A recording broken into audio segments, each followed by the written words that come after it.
LJ was born into the world as a healthy baby boy, and according to mom Maddie, he was as perfect as can be.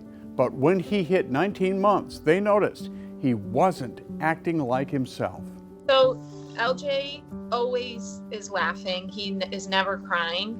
And that was one of our biggest things, is he wouldn't stop crying. For his first birthday, his theme was one happy dude, because he just was always happy. And so crying uncontrollably and not being able to tell me what was wrong. Once the urgent care doctors saw that, they said he needs blood work, he needs to go to the hospital. So they called ahead to Sparrow Emergency, and we walked right in. There was no waiting. We got blood work, and normal white cell count for someone his age is like between 5 and 14,000, and his was 279,000. Wow. He was just full of cancer. Parents Maddie and Cody got the diagnosis from doctors on January 24th that LJ had the most aggressive form of childhood leukemia, acute myeloid leukemia, that had to be hit with very strong chemo for any chance of remission. I think as parents, you do anything you can for your kids. There was a lot of unknown, and the way that my husband and I think is knowledge is power, and so we just kept asking questions and researching and doing everything we can to understand what was happening to our son. There were a lot of highs and lows. There was promising news about LJ, then devastating news. He underwent his first round of chemo, which was 14 days long. So he completed 5 rounds of chemo and was in remission for 4 months before he relapsed. This past Christmas, LJ had a major setback and relapsed with the same cancer.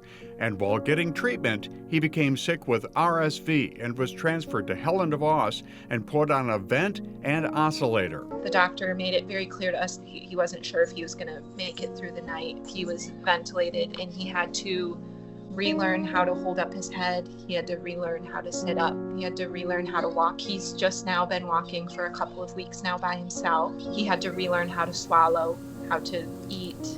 LJ has received more than 71 x-rays, 13 CT scans, and numerous tests, procedures, surgeries, and most recently a bone marrow transplant. We are day +7 from his bone marrow transplant, where I was his bone marrow donor. He got transplanted my new cells into his body on the 14th of March. Wow, that's inspirational. And you have witnessed firsthand the incredible people that are helping not only LJ, but you as well, you and your husband and your daughter, get through this. I mean, the doctors, the nurses, the caregivers at Sparrow. Yeah, Sparrow kind of became like a second family for us. The nurses, they know your routines, they know what makes LJ happy, they know what can distract him during difficult procedures.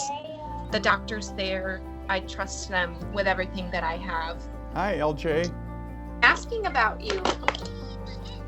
They want to know about you and how cool you are. Can you give me a big smile? Can you give him a big smile?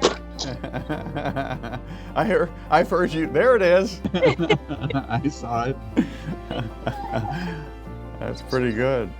It meant so much to us that we got to be so close to home while he got his treatment. When we first got diagnosed, everyone was telling us, go to St. Jude, go here, go there. And we're like, we trust our doctors right here in Lansing. This little fighter, LJ, is the 2025 University of Michigan Health Sparrow Miracle Child for endless reasons. It really showcases everything that he's been through, and he is a true miracle that wants to keep smiling and keep fighting every single day to get past this and get through this the best way that we all can. And he really is a true miracle to be here today.